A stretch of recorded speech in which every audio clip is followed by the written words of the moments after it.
Hello children, good morning. Welcome back to e-learning session. How are you all? I hope you all are completing your work on time and also preparing for our tests. Now let's move forward to our new lesson, that is lesson number 3, our country, India. Do you know kids, our India is called the land of diversity. Can you tell me why it is called so? Diversity means variety. Our country is called so because it has a variety of landforms in it. It also contains variety of people with different castes in it. All the people of different castes in our country live together with compassion, love and brotherhood. In this lesson, we'll talk about the different landforms of our country.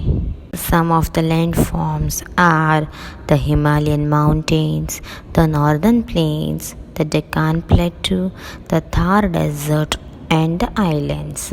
Now, moving forward, let's first read the lesson. India is a part of Asia.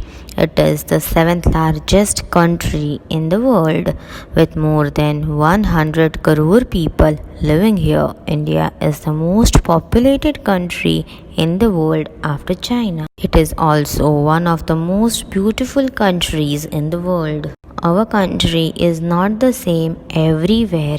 It has many landforms. We have mountains, plains, plateaus, deserts, and islands. Very few countries in the world can boast of so much variety. This is what makes India so beautiful. The Himalayan mountain ranges. Mountains are portions of the earth that rise steeply from the surrounding area. A chain of mountains form a range. All along the north of our country lie the mighty Himalayan mountain ranges. These regions have some of the highest peaks in the world. Mount Everest, the highest peak in the world, is a part of the Himalayan range. The high peaks are covered with snow throughout the year. The mountain region is extremely cold. Many of our big rivers like the Ganga, Yamuna and Brahmaputra start from the Himalayas. As they flow down to the plains, several smaller rivers join the main rivers. The melting snow from the mountains keep these rivers fed through the hot and dry summer months. As we move down to the lower slopes, we find thick forests. This is called the Terai region. The northern plains. Plains are vast expanses of flat or gently rolling land. As we go down to the south of the Himalayas, we come to the northern plains of India. This is also called the Gangetic Plains. Many rivers like the Ganga and Yamuna flow through these plains. This makes the land very fertile and most suited for cultivation. The region is thickly populated. Many well-known cities and towns are located along the banks of the rivers Ganga and Yamuna. In the plains, it is very hot in summer and cold in winter. The Thar Desert. A large area of land covered with sand is called a desert. As we travel to the northwestern part of our country, the landscape changes. We can see miles and miles of sand. This area is called the Great Indian Desert or the Thar Desert. This region gets very little rainfall. The climate here is dry and hot in summer and cold in winter. Life in the desert is difficult. The desert region is not thickly populated. The camel is commonly used in the desert for transport. It is called the ship of the desert. The Deccan Plateau and the Ghats. The southern part of India is a peninsula. A peninsula is a piece of land jutting into the sea and surrounded by large water bodies on its three sides. The Indian peninsula has the Bay of Bengal to its east, the Arabian Sea to its west, and the Indian Ocean to its south. This part of India is called the Southern Plateau or the Deccan Plateau. A plateau is a flat topped region that is raised above the surrounding level. The Deccan Plateau region has many rivers like the Krishna, Kaveri, Godavari, and Mahanadi. These rivers are rain fed. They often become dry during the summer, unlike the snow fed rivers of the north. This region is very rich in minerals. Some parts of the plateau are covered with thick forests. This region has a moderate climate that is neither too hot nor too cold. To the west of the Deccan Plateau are mountains called the Western Ghats. To the east of the Deccan Plateau are mountains called the Eastern Ghats. These mountains are not as high as those in the Himalayan range. There are narrow strips of plain land along the east and west coasts of India. They are called the coastal plains. The islands. An island is a piece of land surrounded by water. If you look closely at the map of India, you will find several small islands in the Arabian Sea and Bay of Bengal. In the Bay of Bengal, there is a group of islands called the Andaman and Nicobar Islands. In the Arabian Sea, there is another group of islands called the Lakshadweep Islands. These islands are part of our country. Now let's start with the explanation. India is a part of Asia. जैसे हमने previous lesson continents and oceans में पढ़ा that Asia is the biggest continent, तो उसका एक छोटा सा part है हमारा country India. It is the 7th largest country in the world. वो पूरी दुनिया में 7वां सबसे बड़ा कंट्री है. With more than 100 crore people living here, India is the most populated country in the world after China. India China के बाद second number पे आता है इन टर्म्स ऑफ पॉपुलेशन. हमारे इंडिया का पॉपुलेशन 100 करोड़ से भी ज़्यादा है. It is also one of the most beautiful countries in the world. हमारा इंडिया सबसे सुंदर कंट्रीज़ में से एक है. Our country is not the same everywhere. हमारा कंट्री जो है वो हर एक जगह से इक्वल सेम नहीं है. It has many land forms. इसमें बहुत सारे अलग अलग लैंड फॉर्म्स है. We have mountains, plains, plateaus, deserts and islands. हमारे पास माउंटेन्स है, प्लेन्स है, प्लेटूज है, डेजर्ट्स और आइलैंड्स भी है. Very few countries in the world can boast of so much variety. पूरी दुनिया में बहुत कम ऐसे कंट्रीज़ होंगे जिसमें इतनी वेराइटीज़ देखने को मिलती है. This is what makes India so beautiful. ये हमारे इंडिया को बहुत ही सुंदर बनाता है. The Himalayan mountain ranges. Mountains are portions of the earth that rise steeply from the surrounding area. Mountains जो है वो अर्थ का ऐसा पोर्शन है जो सराउंडिंग यानी आसपास के एरिया से ऊंचा है. A chain of mountains form a range. बहुत सारे माउंटेन्स जब एक साथ लाइन में होते हैं और उसकी चेन बनती है तो उसको रेंज बोलते हैं. All along the north of our country lie the mighty Himalayan mountain range. हमारे कंट्री में पूरा north side Himalayan mountain ranges है. These ranges have some of the highest peaks in the world. Himalayan ranges में world की बहुत सारी सबसे ऊंची पीक्स भी है. Mount Everest, the highest peak in the world, is a part of the Himalayan range. Mount Everest जो हमारे वर्ल्ड का सबसे हाईएस्ट पीक गिना जाता है वो हमारे हिमालयन रेंज का एक पार्ट है. The high peaks are covered with snow throughout the year. जो ऊंची ऊंची पीक्स होती है वो सारी पूरे साल स्नो से कवर्ड होती है. The mountain region is extremely cold. Mountains में बहुत ठंडी होती है. Next is a picture of a mount Everest. इसमें हम देख सकते हैं कि जितना भी वाइट पार्ट है वो सारा स्नो है। तो इससे हमको समझ में आता है कि ये पूरा वाइट जो है वो पूरा स्नो से कवर्ड रहता है। Many of our big rivers like the Ganga, Yamuna and Brahmaputra start from the Himalayas. बहुत सारी जो बड़ी बड़ी रिवर्स होती हैं जैसे गंगा, यमुना एंड ब्रह्मपुत्र, वो सारी हिमालयाज़ में से शुरू होती हैं। As they flow down to the plains, several smaller rivers join the main rivers. जैसे ही ये सारी बड़ी रिवर्स फ्लो होके प्लेन्स में से नीचे उतरती हैं, बहुत सारी छोटी छोटी रिवर्स उनको जॉइन हो जाती हैं। The melting snow from the mountains keep these rivers fed through the hot and dry summer months. हमने कभी कभी देखा होता है कि कभी हमारे आसपास कोई रिवर्स होती है, छोटी छोटी रिवर्स जो सिर्फ रेनी सीज़न में निकलती हैं, वो समर या विंटर में सूख जाती है। बट ये जो रिवर्स होती है जो हिमालयाज़ में से निकलती है वो कभी नहीं सूखती, क्योंकि वहाँ पे समर सीज़न में स्नो जो है वो मेल्ट होता रहता है और उसके कारण रिवर में पानी जो होता है वो फ्लो होता रहता है।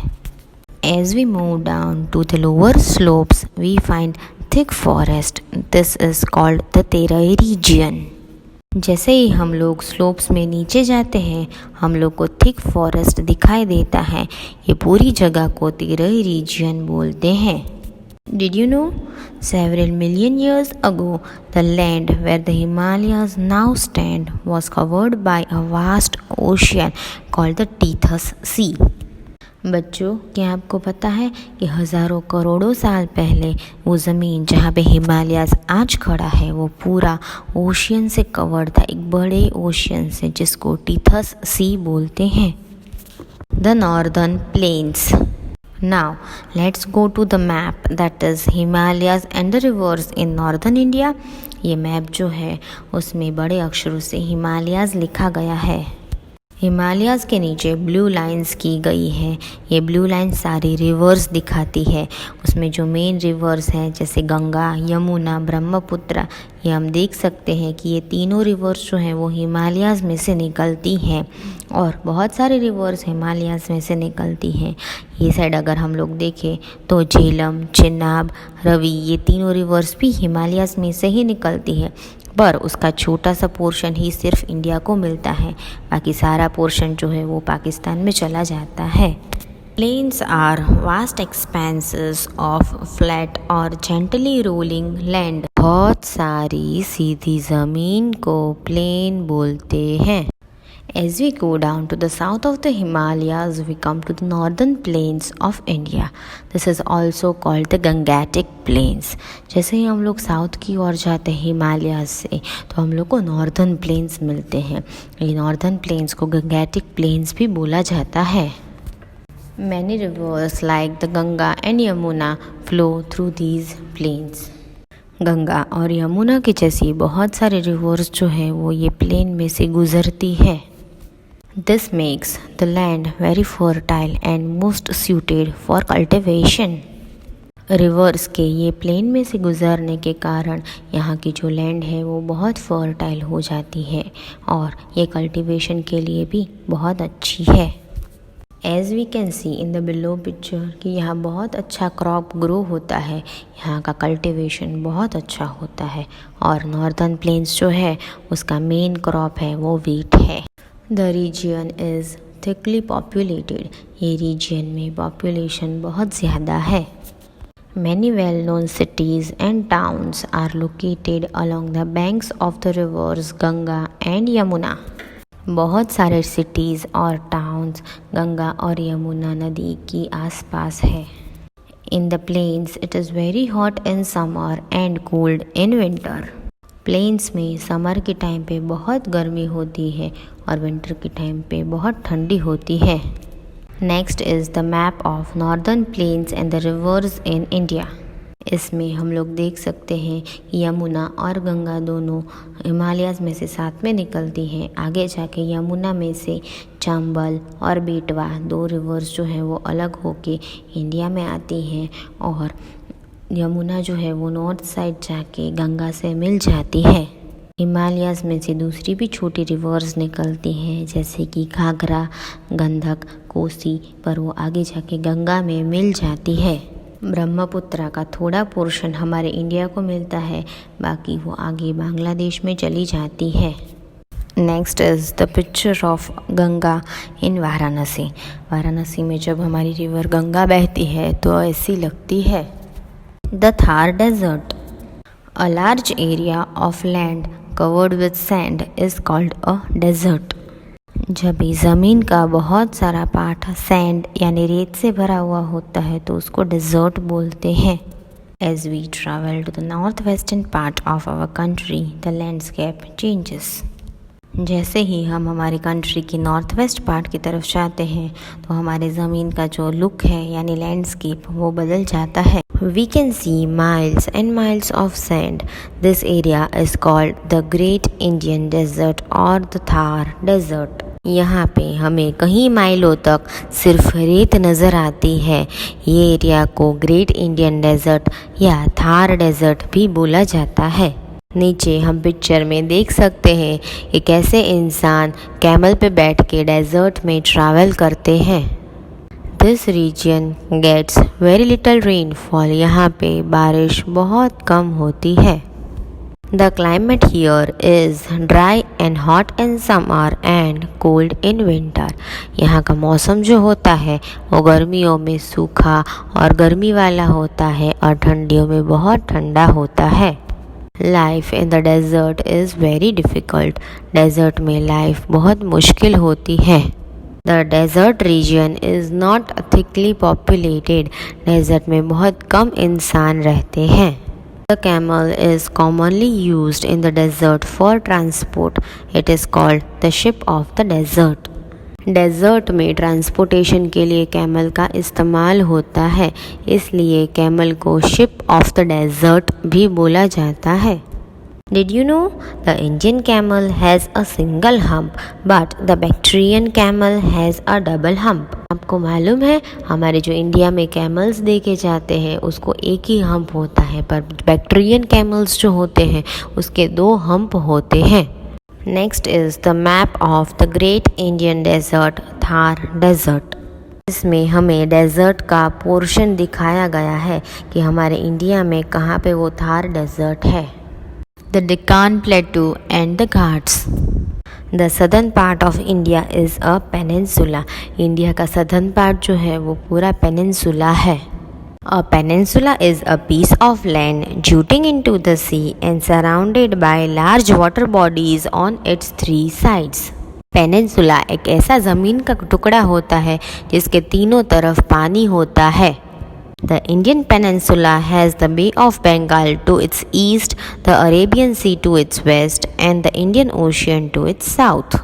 इंडियन पेनिनसुला के ईस्ट में बे ऑफ बंगाल है, वेस्ट में अरेबियन सी है और उसके साउथ में इंडियन ओशियन है। This part of India is called the southern प्लेटू और द डेक्कन प्लेटू। इंडिया के इस पार्ट को सदर्न प्लेटू या डेक्कन प्लेटू बोला जाता है। A plateau is a flat topped region that is raised above the surrounding level.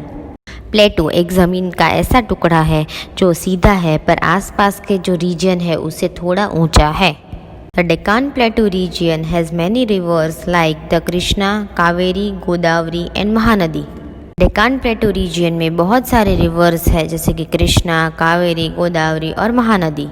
These rivers are rain fed, मतलब ये रेन के टाइम में यानी रेनी सीजन में बहने वाली रिवर्स है। They often become dry during the summer unlike the snow-fed rivers of the north. ज़्यादातर ये रिवर्स जो है वो समर सीज़न में सूख जाती है, स्नो फेड रिवर्स के जैसे वो पूरा साल बहती नहीं रहती। This region is very rich in minerals. ये रीजन में मिनरल्स बहुत पाए जाते हैं। Some parts of the plateau are covered with thick forest. प्लेटू का कुछ पार्ट जो है वो थिक फॉरेस्ट से पूरा कवर्ड है। This region has a moderate climate that is neither too hot nor too cold. ये रीजन में मॉडरेट क्लाइमेट होता है यानी बहुत ठंडा भी नहीं और बहुत गर्म भी नहीं। Next is the map of Deccan प्लेटू and Ghats. इस मैप में हम लोग देख सकते हैं कि इंडिया के सदर्न पोर्शन को पूरा डेक्कन प्लेटू बोला जाता है। उसके वेस्ट में वेस्टर्न घाट्स हैं और ईस्ट में ईस्टर्न घाट्स है।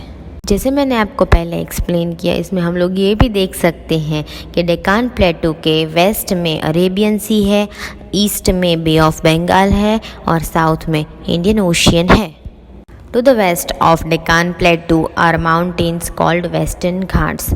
डेक्कन प्लेटू के वेस्ट में माउंटेन्स है जिसको वेस्टर्न घाट्स बोला जाता है। To the east of Deccan Plateau are the mountains called the Eastern Ghats. तो डेक्कन प्लेटू के ईस्ट में जो माउंटेन्स हैं उसको ईस्टर्न घाट्स बोला जाता है। These mountains are not as high as those in the Himalayan ranges. ये माउंटेन्स जो है वो हिमालयन रेंजेस में माउंटेन्स है, उसके जैसे ऊंचे नहीं होते। Next is the picture of the grassland and the forests in Western Ghats. ये पिक्चर में हम लोग देख सकते हैं कि वेस्टर्न घाट का ज़्यादातर पोर्शन जो है वो ग्रासलैंड और फॉरेस्ट से कवर्ड है। There are narrow strips of plain lands along the east and west coast of India. They are called the coastal plains. हमारी इंडिया की वेस्ट कोस्ट और ईस्ट कोस्ट में एक पतली नैरो स्ट्रिप पाई जाती है जो प्लेन्स की होती है, उसको कोस्टल प्लेन्स बोलते हैं। The islands. An island is a piece of land surrounded by water. Island ऐसा ज़मीन का टुकड़ा है जो चारों ओर से पानी से घिरा हुआ होता है। If you look closely at the map of India, you will find several small islands in the Arabian Sea and Bay of Bengal. अगर हम इंडिया के मैप की तरफ क्लोजली देखें तो हम लोग देख सकते हैं कि हमें बहुत छोटे छोटे आइलैंड्स अरेबियन सी और बे ऑफ बंगाल में देखने को मिलते हैं। In the Bay of Bengal, there is a group of islands called the Andaman and Nicobar Islands. Bay of Bengal में आइलैंड्स का जो एक ग्रुप है उसको अंडमान एंड निकोबार आइलैंड्स बोला जाता है। In the Arabian sea there is another group of islands called the Lakshadweep islands. Arabian sea में भी आइलैंड्स का एक छोटा सा ग्रुप है जिसे लक्षद्वीप आइलैंड्स बोला जाता है। These islands are part of our country. ये आइलैंड्स जो हैं वो हमारे कंट्री का एक हिस्सा है। Next is the map of Andaman and Nicobar Island. Next comes the Lakshadweep Island. Next picture is one of the islands of the Lakshadweep. I now know. So children, हमने ये लेसन में क्या नई चीज़ें सीखी? Let's revise it fast. 1. India is the 7th largest country and the second most populated country of the world.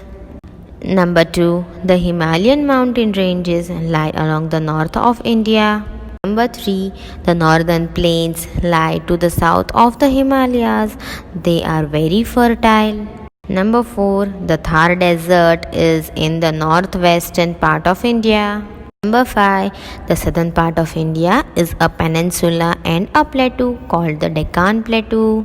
Number 6. The western and eastern Ghats lie on either sides of the Deccan Plateau. Number 7. The Andaman and Nicobar and Lakshadweep Islands are a part of India. Now comes words to remember. कुछ नए words जो हमें याद रखने चाहिए। Landforms means natural features of the earth. Mountain means land which rises steeply from the surrounding area. Plains means flat and level land. Fertile means land in which plants grow well. Desert means large area of land covered with sand. Plateau means a large area of fairly level land that is raised above the surrounding area. Peninsula means a piece of land jutting into the sea and surrounded by water on three sides. Island means a piece of land surrounded by water. So children, I hope you all have understood the lesson and you all will complete your homework on time and also prepare for our next exam. So we'll meet again for our next lesson, that is lesson number 4, our states. Till then, stay home, stay safe. Goodbye.